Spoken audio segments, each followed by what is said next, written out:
Welcome back to the Real Moby Dick podcast, the true story of the voyage of the whaling ship Essex.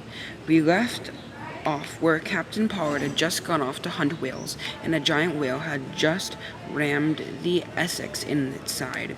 We pick up just after this event when Pollard returns to his ship.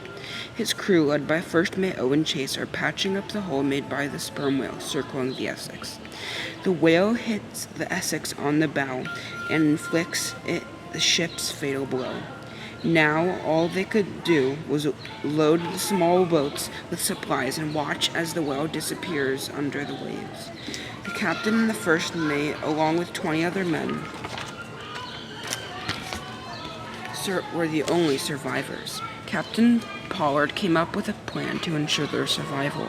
He figured out that the Society Islands were the closest land nearby, but in a satirical decision, First Mate Chase and the rest of the crew convinced Pollard that the inhabitants of the islands were cannibals.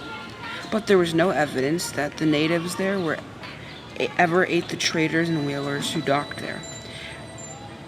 The time and distance that it would take to get to land would be much greater and the risk of death higher.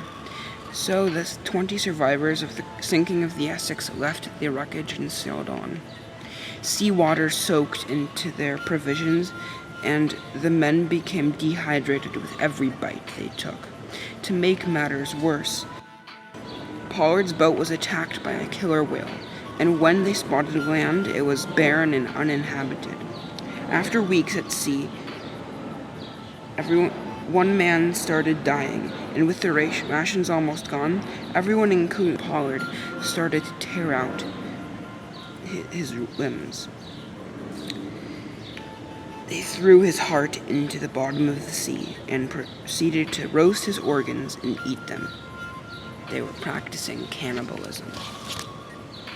Before I end this episode with you thinking about cannibalism, I will tell you a bit about the albino sperm whale that inspired Herman Melville.